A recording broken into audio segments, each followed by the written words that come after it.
Hey guys, so normally I tell you guys the Gnostic story and explain either why something is the way it is in Genshin or why something will play out whatever way. Why? Because Genshin mirrors Gnosticism without alterations. So anyway, obviously this is not my normal formatted video where I just, spiel off a bunch of lore and explain to you what happened in Gnosticism and compare it to Genshin or like blah blah blah. I'm kind of like gonna just wing it here and just talk to you guys like if I was live streaming kind of thing to see if if anybody would be interested in it. Like I give you lore, give you my ideas, I give you my viewpoints, give you my assumptions as well, because apparently people like crazy ideas, while I just play and see if you guys actually like this video.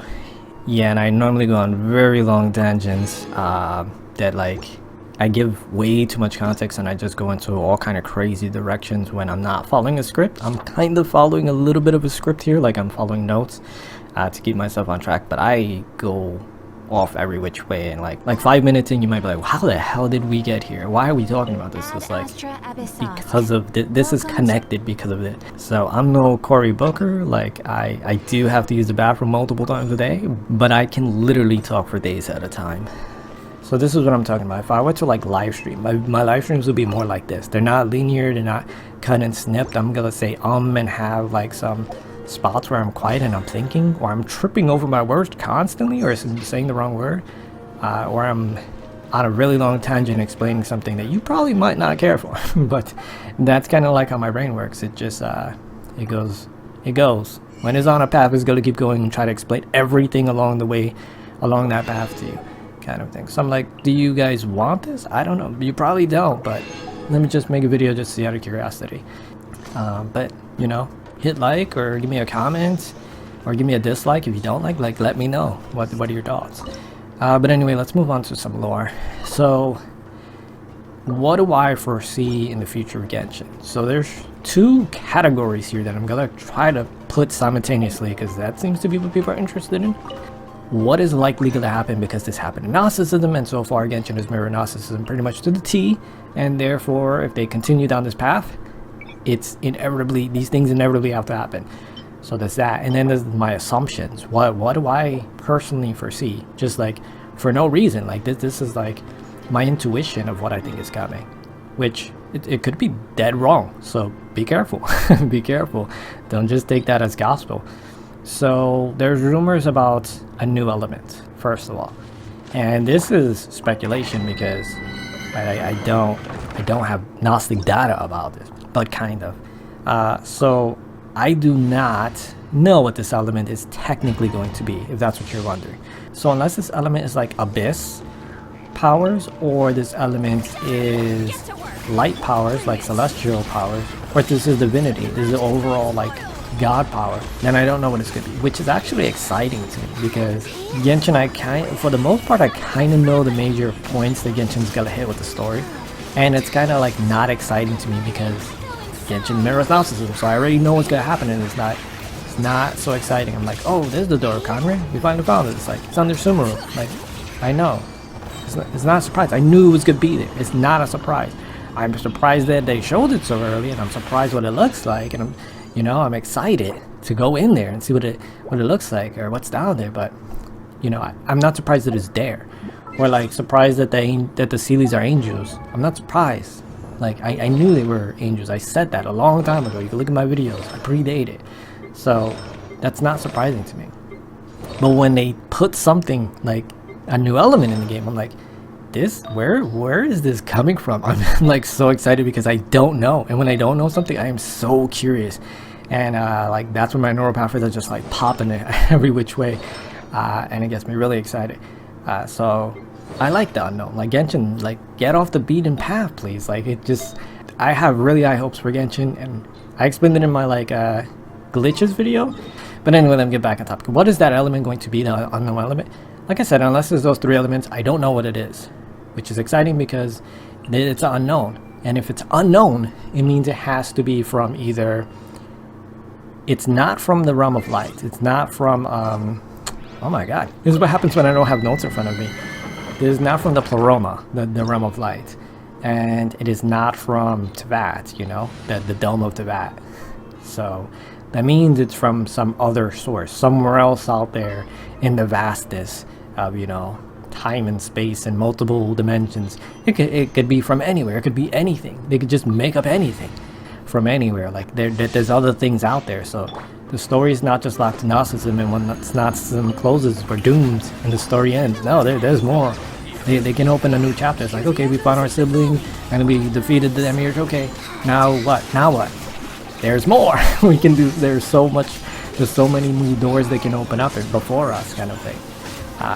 Just keep traveling other dimensions, other worlds. But our world is still not saved, so there's a lot more to still get into. So I don't know. Like I'm trying to say, I don't know what the elements could be, and I'm excited. I really hope it's something that I don't know. Something that I really hope is something new that's not from this dimension. Because the implications, like I said, with the glitches and the yokai, it would really be hammering in the fact that there's more out there. As for what if this element we do know, this is what I'm trying to say, like, Gnosticism kind of does say that there is more, because even Genshin says it more. Like, even if you don't believe that Gnosticism is Genshin for some reason, even though, like, you could look at the track record of the things I've said, or align Gnosticism with Genshin. But let's say you don't believe me at all. Okay. Even Genshin says there was other archons once upon a time before the Archon War, right? Answer me this. What elements did they have? That's always piqued my curiosity. I'm always like, what did they have? What were those elements? Alright, so I feel comfortable with my personal speculation that they are elements we already know. It's just like you're not thinking about it. For instance, geo is not sand or rock or whatever. It is all of those things. It is like sand and stone and metal and all of those types of things, right? Like just think about, like, overall, like, this Avatar: The Last Airbender. It is all of those elements. Like, it's not just rock. It is all of the things in that category of geo. And like, they defeated those other, I was gonna say avatars. They defeated those other archons. Took over their territory, took over their power. So like, that power came from somewhere. The overall element that it was once upon a time was like geo or hydro or electro, and then they, you know, spread out and multiplied and became like little subset different things. But then when the archons came along, the ones we know of today, and they assumed some of that power back, that's the combination of the power they have now would be the power that they overall had back then. All those different little subsets of archon, like souls and stuff like that. Those are all little subsets of that type of, like, geo, for instance. So like crystal and sapphire and jade and metal and copper and things like that, they're all falling under that category of geo. So unless the element is something like that, like a subset, maybe a forgotten subset, that would kind of suck. Not to be mean, but that would kind of suck. I really hope that it's like some really new thing that we're just like, it may not even match, it may not even work with the other elements, because it's like, it's alien. It's an alien element to this world, to this dome, to this domain, kind of thing. That'd be exciting to me. And the implications, massive. Because then that means what else is out there? What other elements? What other creatures? What other world? That is very exciting. As for what else I see for the future, like, so we know we're going to Snezhnaya. Like, that's just obvious. That's next in line. I really do not think that Snezhnaya is the end of the game. And it really is illogical for Genshin to pretty much close their game when they make as much money as they do. It doesn't matter how much controversies or how much hate they receive. They make tons of money all the time.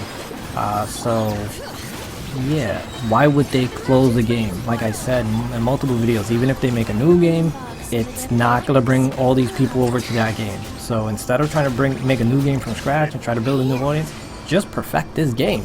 Like, you already have a massive following, you already make a massive amount of money. It is Genshin so big that even my mom knows what Genshin is. Like, you know, like, it is huge. So like, just improve it, and then you gain even more followers, kind of thing. And when the anime finally comes out, I know there's gonna be a massive amount of newbies coming into the world of that.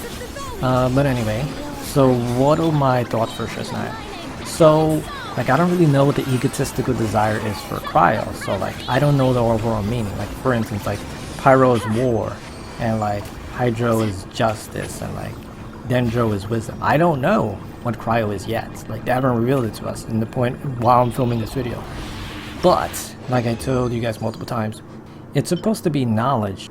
Since my Tree of Life videos don't usually get a lot of views, I'm assuming that most of you don't know what I'm about to say, so I'm gonna repeat it. For those of you that heard me say this 1,000 times, I am sorry. I'm also tired of repeating this stuff.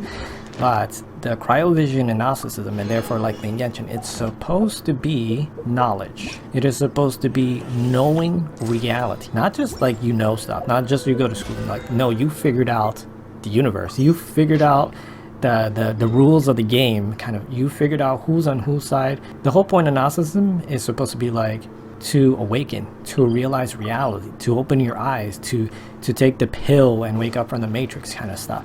The problem is that having in Gnosticism, because not in Genshin, maybe Genshin is different, but in Gnosticism, getting one vision is not sufficient enough to ascend to Celestia and to like exit this dome and go to the realm of light, the plural. That is not enough. So even though you might have unlocked knowledge, you know, the cryovision, you're still not, you're still trapped in here. You're still trapped in this world kind of thing.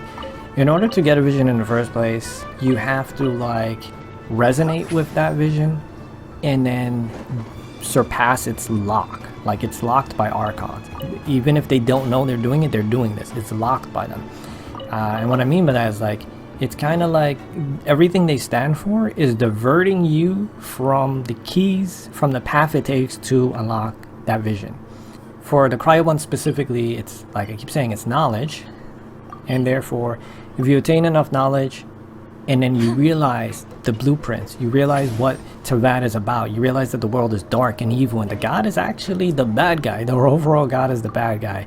And his minions, his abyss kings, are evil and stuff like that, and like this whole world is evil. Once you realize all of that, you have knowledge. Great, that's great, but you're kind of screwed because acquiring too much knowledge is going to make you cynical. It's going to make you a bit like, it's gonna make you close your heart to the rest of the world because you don't trust the rest of the world. Like, why would you trust anyone when you realize we're in an evil, dark world and everything's out to get you and everything's rigged against you? Why would you trust anyone? And that's why, like, psychologically, you're probably going to close off your heart and become like an ice queen. That's the whole point of this.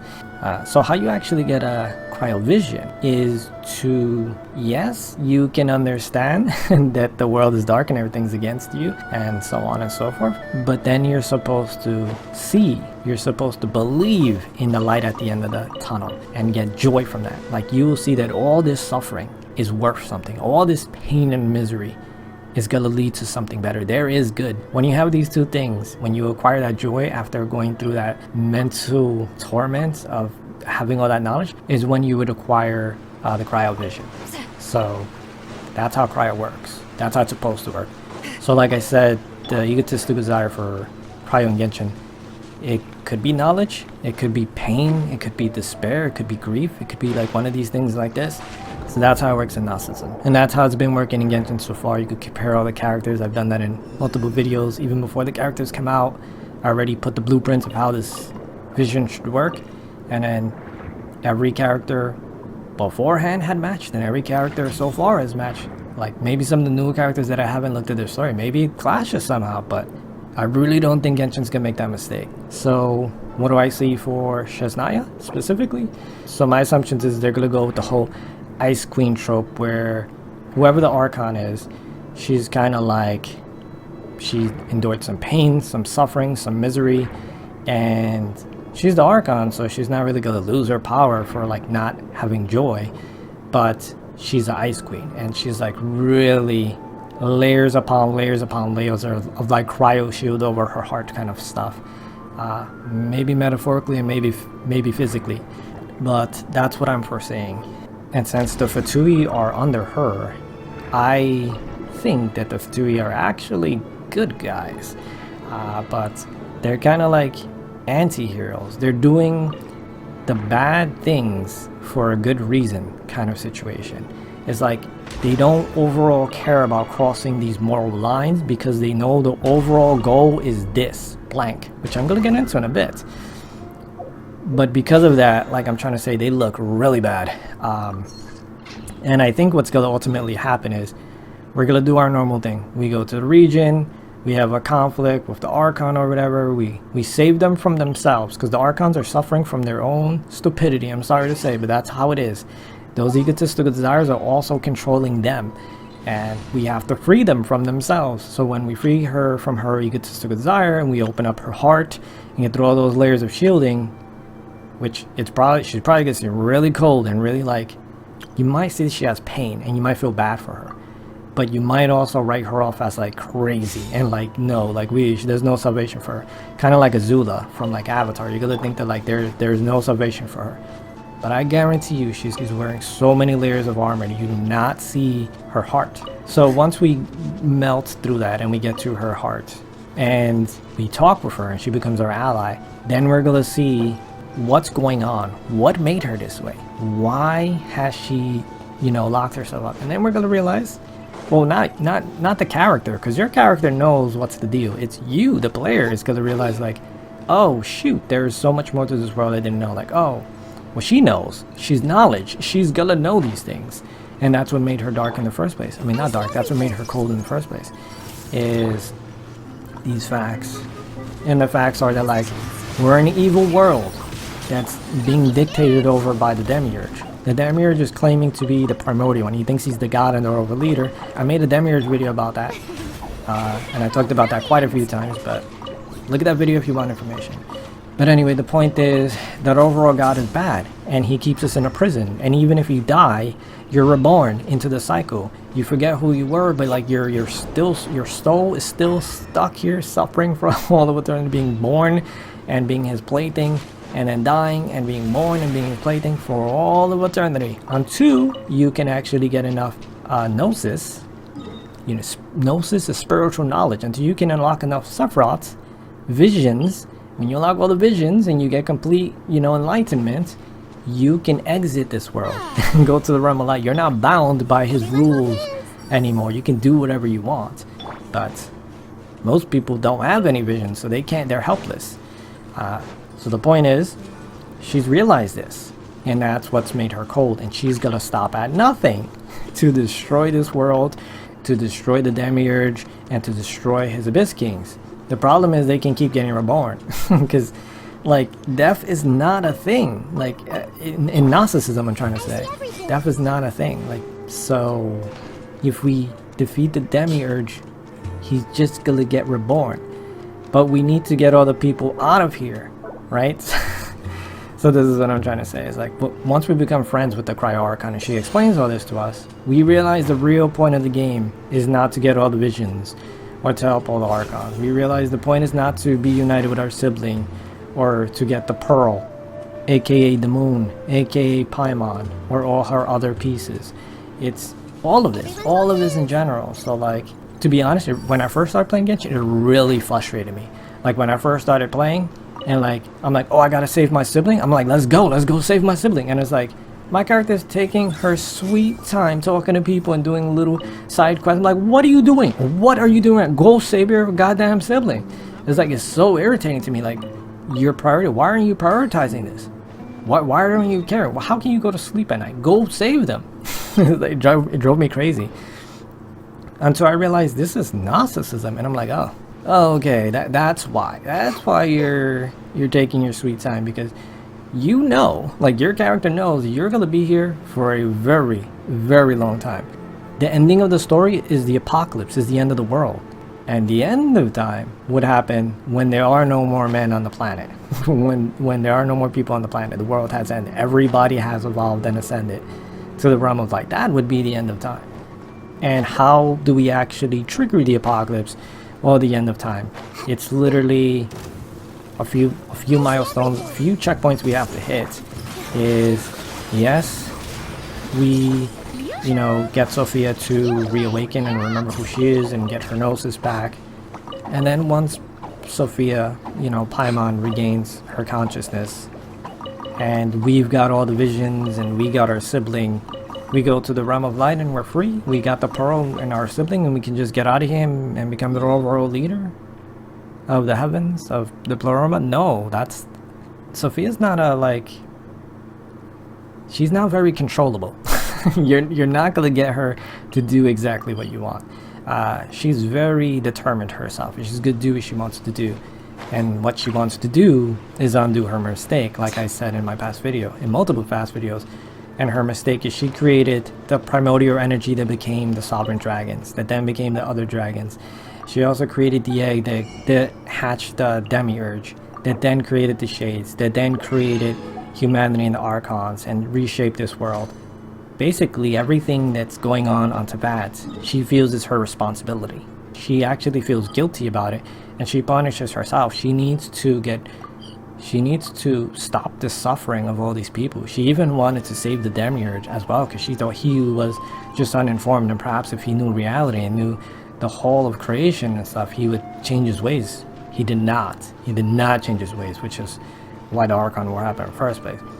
But she does not want to leave Tibet until she saves every last soul on this planet. And the only way to save them is every last person needs to get gnosis, complete gnosis by themselves. Every person needs to unlock all of the Sephiroths, all of the visions. Everyone, even Timmy, even like the vendor in this place, and then bandit in that place. Everyone, the Fatui, everyone needs to be saved. Do you see how long that's gonna take? That's gonna take so many, like, thousands of years of like history. Like maybe Genshin would speed it up, but like technically that's how long it's supposed to take. Thousands of years to save every last soul. Because some people, they keep dying and they get reborn, and like maybe you get a little bit more gnosis this time, but you still couldn't get complete gnosis. So you get reborn and reborn and reborn until you get complete gnosis. You can figure it all out, kind of thing. And what she does is she hides clues in the structures of reality, trying to give you hints to awaken, trying to nudge you and push you and pull you and illuminate your path into the right way, so you can gain gnosis, which is also what she sends the Sealies to do, which I said in past videos are aeons, which are angels sent down to help her. And what are they doing? They're pushing and pulling and guiding you, illuminating your path. This is what they do. This is how I knew that they were angels, or like the old name for them, aeons.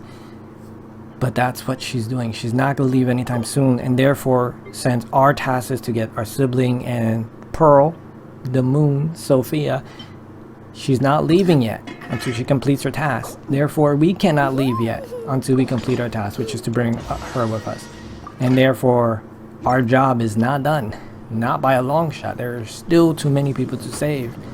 So maybe Genshin could do a awakening event where like massive amount of people realize reality and they just all start awakening at once and getting vision. That's nice, but that'll be boring as hell, and that's a waste of money. What they could do is expand the game for years upon years, and every single, like, we get so many new characters that have to unlock their vision, and not just one vision. Maybe Genshin could even like expand as like every character has to unlock multiple visions. That's gonna, like, that I will die out of old age and Genshin could still be making content and new stories, like, because it could be like one character gets one element per year or something like that. Like, there's already so many characters and there's so many visions, and that's just the characters that are playable. There's still story characters that also have to do that. Like, if you're really trying to be true blue to gnosticism, that's a lot of story to do. And you could be like, oh, that's boring just to awaken everybody's vision. Yeah, but it's like, you also remember that there's a demiurge on this planet that causes cataclysms and is really petty and really evil and has 4 really godly minions that are stronger than the archons at his disposal. You do realize that, right? And even if you defeat them and you kick their butt and they die, they're gonna get reborn eventually anyway. So it's like, you can't really get rid of them. They're just gonna keep coming back and coming up with new plans, kind of like the Zelda boss, where kind of like Ganondorf or whatever, where he keeps coming back every freaking generation or whatever and causing new havoc. But maybe it'll be quicker in Genshin, or maybe the Abyss Kings take turns or whatever coming back, and it's like their influence spreading and causing cults and armies to rise and stuff like that, and going against us, or getting some of our visionless allies and friends and stuff like that, corrupting their minds and turning them against us and stuff like that. There's so much story Genshin could play with, because there's so much history that is like to come before the end of time. Genshin could just fill all of that time, so many years, with whatever story they want. This repetitive thing, yes, but it's also like not repetitive, because every time they come back to try to cause harm and catastrophe, it could be in a new reimagined way that they want. It's not just a repetitive thing where we fight him in this one place and it's the same fight. He can take new form. The Demiurge is a shapeshifter. He can take any form. He could be someone we already know and be influencing us and corrupting us and leading us down the wrong direction already. Right now in the game, he could have done that all along. But that's what I'm trying to say. It's like there's so much story, there's so much things they could play with. So even though, yeah, they're following the script of Gnosticism, there comes a point where like there's a jump in time. And unless Genshin's gonna take that jump in time and go all the way to the end of time and skip story, then there's a lot. They could fill that gap with so much stuff for years upon years of story. Have countless amounts of characters come out, countless amount of story come out. And it's like, you could be like, oh, that was boring, we're just running around the same content. It's like, you sure? Because there's quite a few things. It's like the Demiurge could make new continents to lure us in and try to like get us to come there to defeat us or to kill us or to brainwash us. Or maybe they're trying to raise a cult or army there or gain some kind of control there. They could create a new place from scratch just magically. And so can the Abyss Kings. And so can the Archons. And so can Paimon. If Paimon is Sophia. So can we as the playable character. And so can other people like the Hexen Circle, which is probably. So, like I'm trying to say is like, the possibilities for more story is endless. Just because, yeah, we reach the end of Snezhnaya and we get all our visions, that's not the end of the story. Like I've said it multiple times, that is not the end. Like there is no reason for Genshin to end this constant flow of income to them. Then the time would be everyone gets their vision in a sense to the realm of light, you know, in the bride's chamber, and we're up there with Paimon, where she's back to her normal adult self or whatever, and she's like welcoming every single person individually into the realm of light. Yeah, that would be the end of the game. But I think before we get to that end of the game point, we could have some epic battles with the Demiurge and his armies and his cults and the Abyss Kings over and over and over again in different forms, in different places, different recreations of it and stuff like that. But it's like, it could be for years. It could be for years. And as I was saying before I got sidetracked into all that stuff, it's like the enemy of my enemy is my friend. And my friend's enemy is most definitely my enemy. So when the Cryo Archon tells us the truth and the reality of all this stuff, of the world, then we're going to see the big picture that the Demiurge is the problem, and the Abyss Kings is the problem, and their cult and their influence is the problem. And it's not something that we could just snuff out and just unalive them. They will be reborn constantly over and over and over and over again. And therefore, she wants to destroy the world, but that's not going to work. Destroying this dome is not going to free us. Like, you have to gain ascension the way that we're trying to do with Sophia. The way we were trying to do with Paimon, like I explained in my Paimon video and stuff. That's what I'm trying to say. So when we show her the true path, I think the Fatui is then going to be on our side, or at least some of them. And they go like, oh shoot, okay, this is how we're gonna be heroes now instead of being anti-heroes. Gotcha. Okay, that's a better way. And maybe some of them won't be in alignment with it, but I think some of them will. This realm, at least Cryo Archon will, or else she's gonna be the first Archon that we kill. But anyway, that's my thoughts. It's like we team up with her, we realize the bigger threat. And then that's a whole new section. It's like, oh, there's at least one more year of Genshin because there's a whole Abyss place, the underworld. Like all of Teyvat, as big as it is, yeah, there's a flip side to it. And it's like all of that on the bottom. Like I showed in my videos, I did some art of it. That's how it's supposed to be. So yeah, there's quite a lot more to the story. Because the Abyss Kings and the Demiurge, and like I said, the cults and their armies, they will keep rising in time. So this is my speculation. After Snezhnaya, once we realize all of that and we do all of that, then we're going to be like, oh, okay, now we need some allies. now we're playing on a different level. We're not fighting hilly trolls or bandits or even archons. We're fighting things that the archons could get beat by. Like, this is dangerous stuff, and we need some really big allies. And that's when I think the quest for the Hexen Circle, which is going to come into play, and we're actually going to have to locate the rest of them and team up with them and learn what they know and get them to help us and whatever. Because they are very powerful, is my assumption. And obviously they're going to join our side. I think that would be a little arc where we have to collect the witches and learn from the witches and so on like that. And then we'll finally see Alice, unless they show her sooner. Like, I've been dying to see Alice since the beginning of the game, because once I realized that the game was Gnosticism, I was like, oh, that's kind of boring, because I kind of already know everything that's gonna happen. Like, not to toot my own horn, but I kind of know the story. But like sometimes in Genshin they do little stories for like little individual characters or little side quests. And I'm like, oh, I didn't know this. This is cute. This is unknown. This is a surprise to me. I didn't know this, so I don't know everything. But like the big plot points of Gnosticism are in Genshin.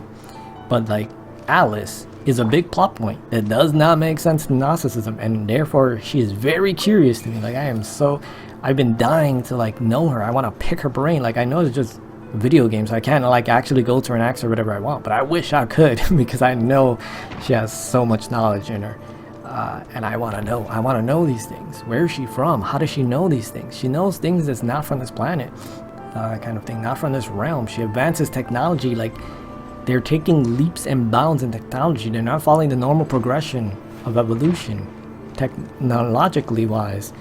So I'm pretty sure she's not from here. I know what some of you may be thinking. You're like, oh, if she's not from Tibet, she's a descender then. And that's what I used to think. But I think that descenders are specifically people that come from out of Tibet, but are also from the realm of light. And for instance, the yokai are not from Tibet, but they are not descenders. Why aren't they considered descenders? Because they're not from the realm of light. They come from somewhere else. So I think any other intruder from another universe or dimension or planet or whatever that's not from the realm of light is not considered a descender. And that's why Alice is not a descender. And why do I think she's not a descender? Because she's not in the Gnostic story. So since she's not in there, I do not believe she's a descender.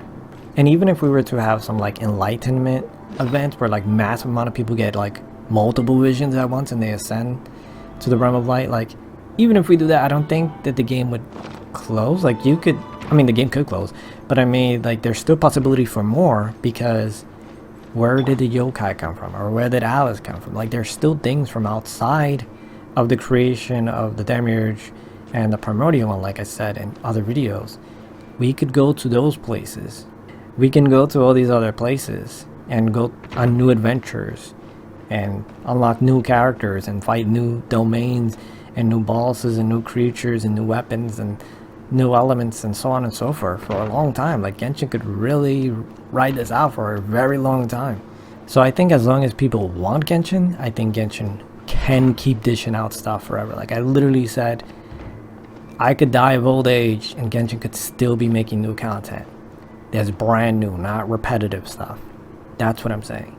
I've been on so many tangents for so long. I don't really think I've been telling you guys the lore here, so let me just drop some really weird little lore drops that like they might mean nothing now, but in the future you're gonna see it played out and you'll be like, oh, what the heck, this was true. Yeah, because this is how it happened in Gnosticism, and Genshin mirrors Gnosticism, so it's likely gonna do it. It's just like these aren't big events, so I couldn't like make a whole video around it even though I wanted to. It's just like, it's just so anticlimactic. It's just like so little bit of details. Like, what can I do with this? It's like not video worth, so I'll just cram it in here and enlighten you guys with the Gnostic story a little bit here and there, but it's not really a video in itself. So when it comes to our sibling, how are we going to get our sibling back? What is it going to look like? It's actually a thing that happens in Gnosticism, so I kind of can tell you what it's supposed to look like. So after we get all our visions back is when I assume this is going to happen, which is when I think we'll be able to awaken our sibling. Unless Genshin gives us more roadblocks along the way, which they very well can, I think this is when this would probably transpire. Because this would be the big, stuff. When the big stuff is happening. When we're finding when we have to go, if my theory is correct, if my assumption is correct, that we have to go get the Hexen Serpent Witches, and we're teaming up with the Fatui and the Cryo Archon, and we're up against the Demiurge and the freaking Abyss Kings. This would be the time that we're teaming up with also our sibling, right?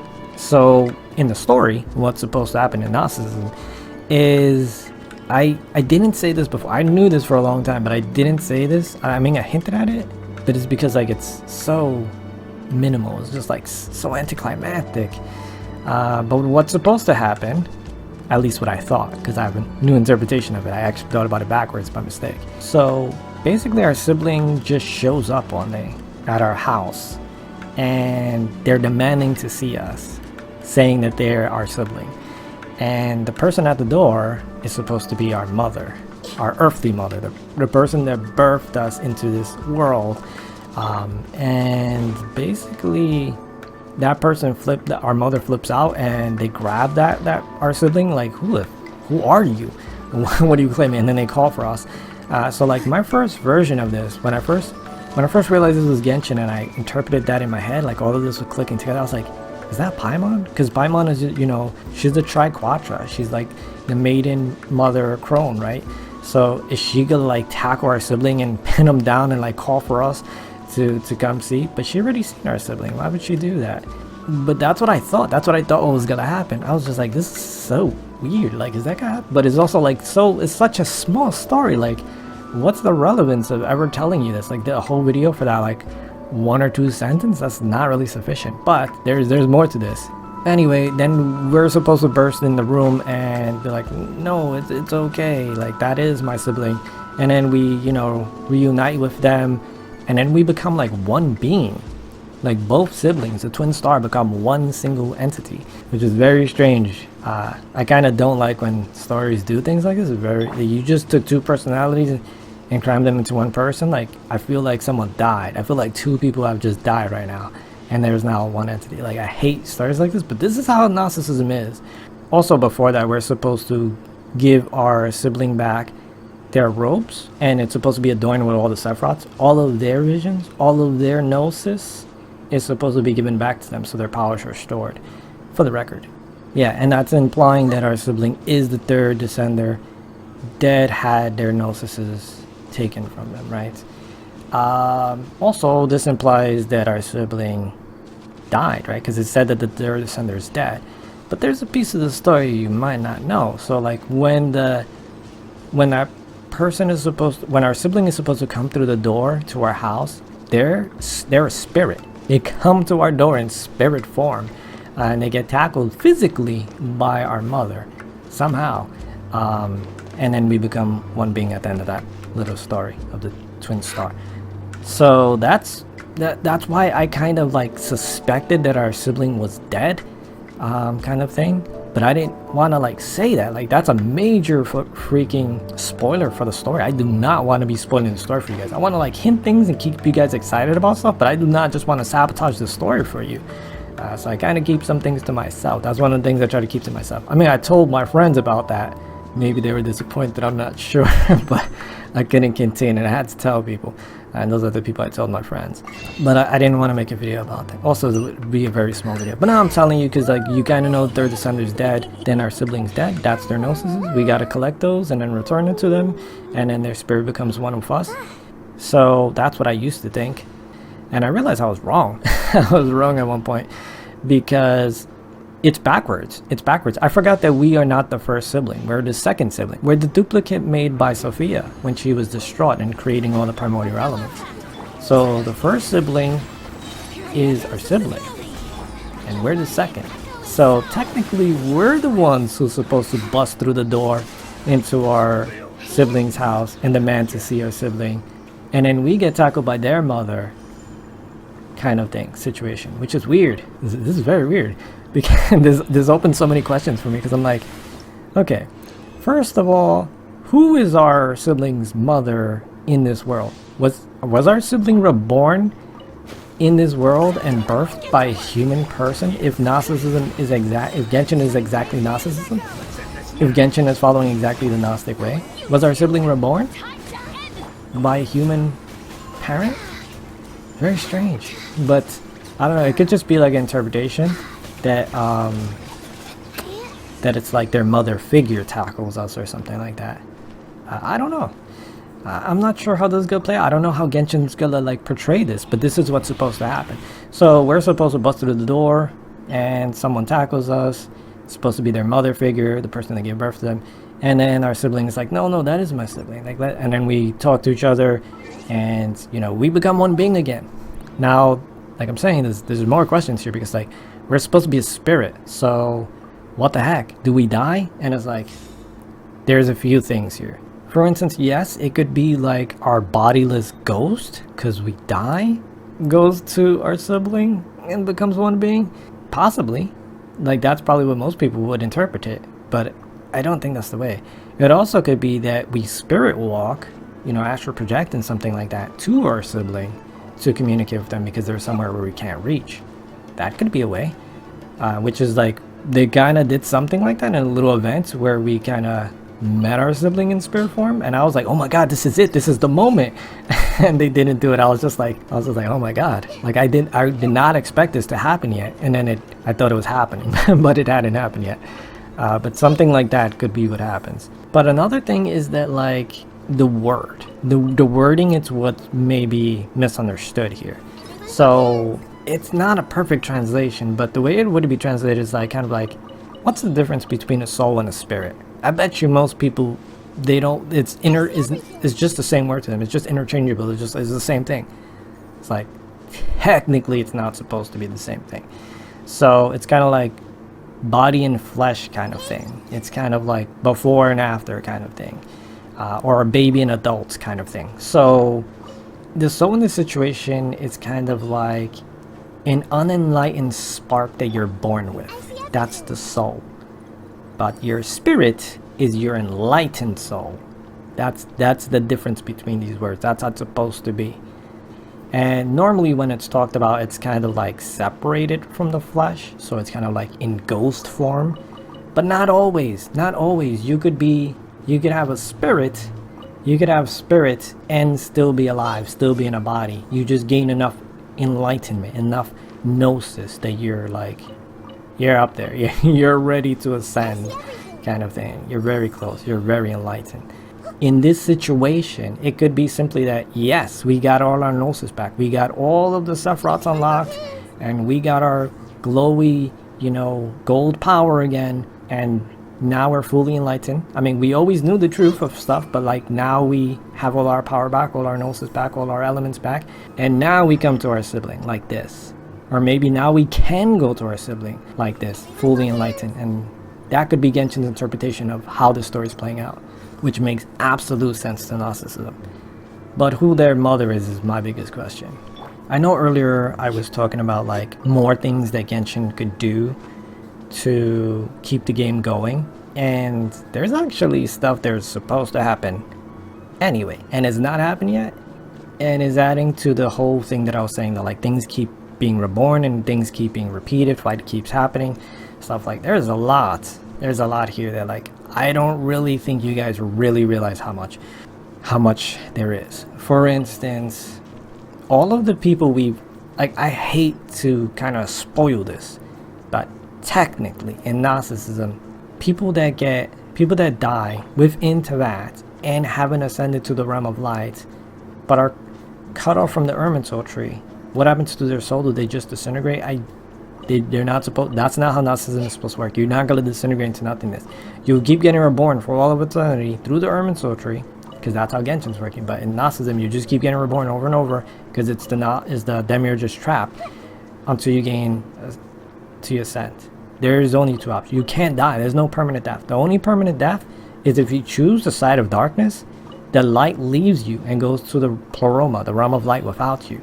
And the dark side of you, the side that chose this, the evil within you, that will one day die. When there's no more trap, when there's no thing reborning people onto that, then you're done. You're gonna disintegrate into nothingness, theoretically. But nothing else. There's no souls that are gonna disintegrate into just nothingness. All the people that have died so far, they can be reborn, is what I'm trying to tell you. Like, maybe they got removed the Irminsul tree, but where are they? That's what I'm trying to tell you. They have to be somewhere. There's no just disintegration for creatures of light. Ruka Devata is not just nothing anymore. Maybe they might not remember her, but we do. And also, we have a memento mori. So all these little trinkets we have in our pocket that are like, you know, very important pieces, even pieces of things that have fallen, maybe one day we're the one who's gonna reborn all of these people.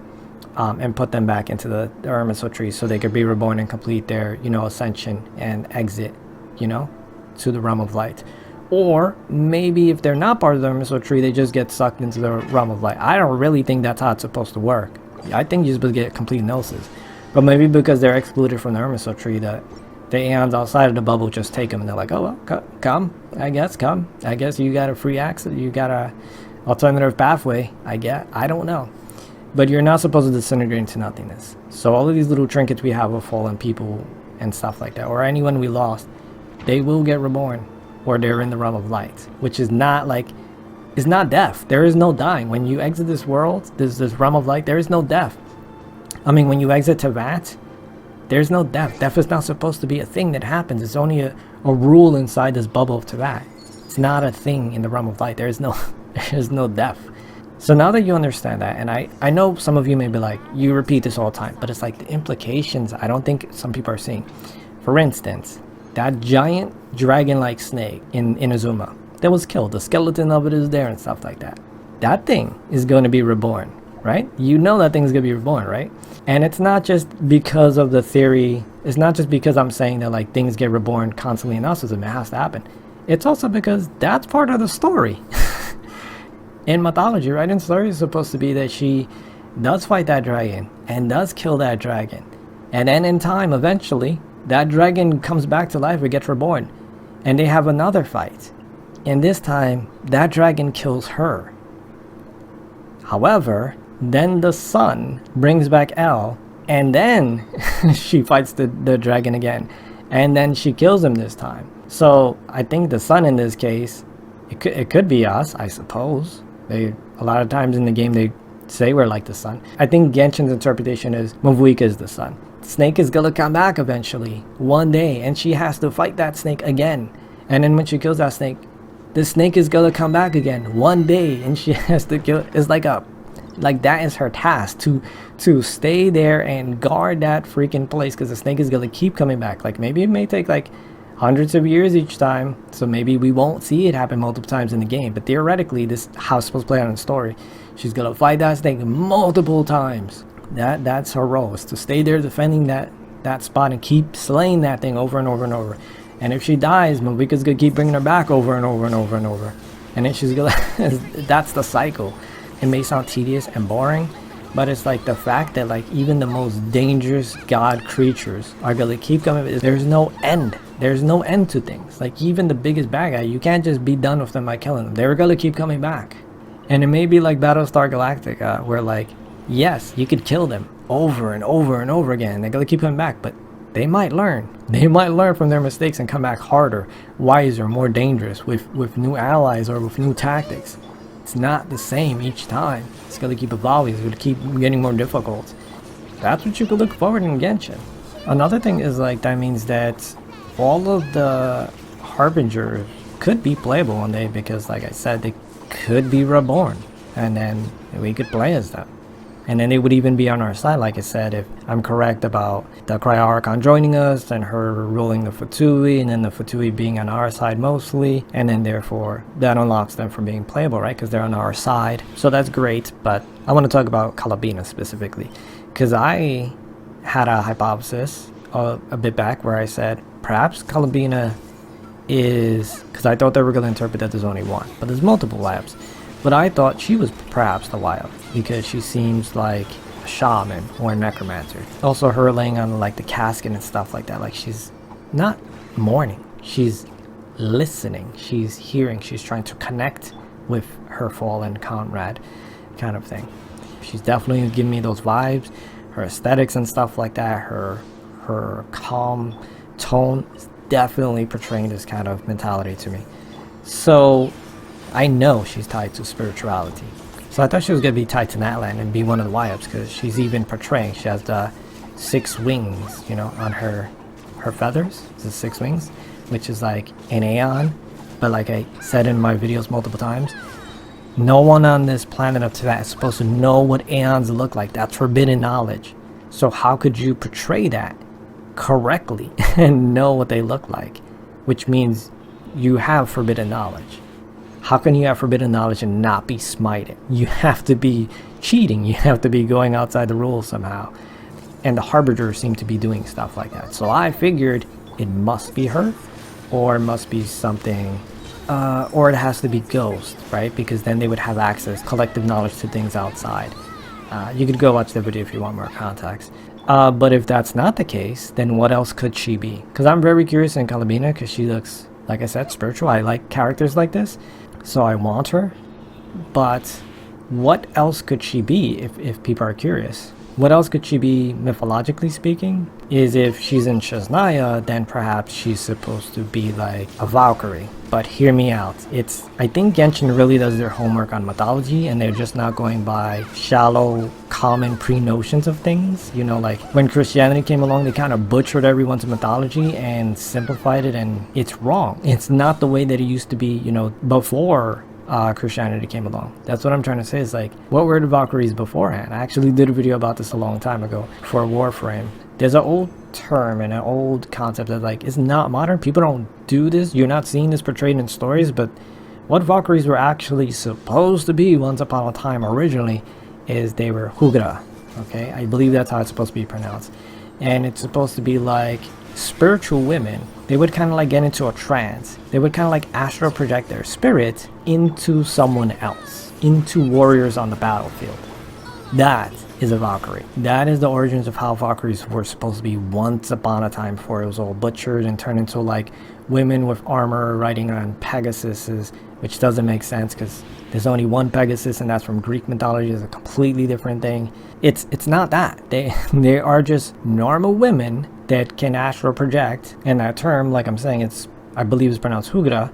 And the way it's supposed to be is, like I said, your army goes off to battle, and they might be calm and mellow, they might be scared and timid, they might be weak or whatever, whoever the actual fighter is, and then they see a Valkyrie in the forest, and then all of a sudden they get like this courage and this ferocity to fight with everything they got, and they become a berserker. They become infused with fury and rage, and they just don't care. They'll go into battle naked, and they'll bite you, and they'll claw you, and they'll beat you with a rock. Like, they get furious. They become primal, and you're like, what happened here? What happened? Is it just this is like the context is like, I think it gets lost sometimes. It's like you're assuming that they're just gonna fight with everything they have because they think they're gonna die, and the Valkyrie came to witness their death, and then blah blah blah, they're gonna get, you know, go to the heaven.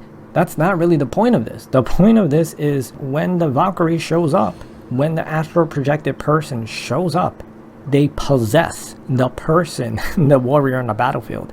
And that person that's fighting is no longer themselves. They are the infused Valkyrie. That's why they're fighting differently, and they're thinking differently, and they don't even have a regard for their body. The person possessing them doesn't, like, they might not care about that person's body. They just have to win this battle, so they're gonna do whatever it takes to win this battle, regardless of if they take multiple arrows or an axe to the head. They are gonna keep going, and they don't care. Drop shield and go in there with bare fists. They don't care. They're gonna do what it takes, at least most of the time, right? Unless it's someone like you really, that's someone that's personal to you. Maybe you gotta be a little bit more careful with their body, but you're still gonna fight. Like, she's not concerned about getting hit because she's not feeling that pain. That's what I'm trying to say. That's how it's originally supposed to be. That's what a berserker is supposed to be once upon a time. That's the point of Valkyries. That is the origins. That's what it's supposed to be. But like I said, when context is lost and people don't remember the original traditions of things, and they just go by the modern version. The modern version is what, influenced by Christianity. Back then, they didn't even have the context to record it correctly because there's stuff missing. There's context missing in their story. And then over time it gets translated and watered down in telephone game, and it just gets worse and worse and worse until we come to modern day where it's like it's not even similar. But I'm trying to say is, like, Columbina seems like that kind of character, that she would be the original Valkyrie. She would be doing Hugra. She would be sitting there all gentle and like barefoot and like just meditating calmly, and then she goes into a warrior and infuses them with a lot of fury. So the reason I'm saying this is because I don't want Genshin to make a mistake, like, because I want that. I want Columbina. I want to main her, right? Because I like spiritual characters like Silali and stuff like that. Even Chi-Chi. I love Chi-Chi. So I would love to have Columbina work in my Silali team. But it actually makes sense this way, because when the Valkyrie are doing Hugra, they are ferocious and they are so aggressive. And that, to me, like, people were thinking that Columbina is gonna be cryo. That to me is not cryo. Cryo is more like cold and sadistic. They're calculated, but they're kind of like calm in their approach. You know what I'm trying to say? And a Valkyrie doing Hugura is not calm. They are ferocious. They are berserker. They are going crazy on the battlefield. Not even regard for their own safety. Go into battle naked. They are crazy. That seems more like Pyro. That is Pyro going off the deep end, just like pure fury. If she's really supposed to be a Valkyrie, Genshin, do not make the mistake and make it the wrong element. She definitely seems like she's supposed to be Pyro, if that's the case. But if she's not Pyro, then she's perhaps Electro. Unless I'm wrong and she's not a Valkyrie and you're not doing the Hukura version, then I would say, okay, you could do whatever you want. But if you're going by the way that she's supposed to be doing, like, she's supposed to be a Valkyrie and doing Hugura the old-fashioned way, she's possessing someone, astral projecting her soul and possessing someone, then I would say that she has to be Pyro. That's just smart thoughts, because that's how it's supposed to be. You're supposed to be berserk. But perhaps that other character with the puppets, maybe she's the one that actually is supposed to be a Valkyrie, and that's why you made her a puppeteer all along, because she possesses her puppet and she's doing Hugura. That's crazy. Like, the fact, like, this is what I'm saying, Genshin really does their homework and they really know mythology really well, and they like plan this stuff years and years ahead of time. So that could be the case. Man, I've rambled a lot. Purple hearts in the chat if you're still with me. I'm just joking, but yeah, probably purple hearts should be my thing, right? But anyway, let me say a few more little quick things before I let you guys go. This is dragged on very long already, but this would probably be my normal amount of playtime, right? My normal amount of length of stream. So that's why this is a good test. A few more things I think is, for the future, my assumptions for the future is, when we get to Snezhnaya, there's a few people that I've been waiting quite a while to see. For instance, where is Varka? He's supposed to be, you know, in the war, in the front lines, and like, I thought it could have been two places, either Snezhnaya or Natlan. He's not in Natlan, so that means this big war that he's in is Snezhnaya, right? Where else would it be? So I'm expecting to see Varka finally, and I am curious, is Varka Klee's father? I'm so curious.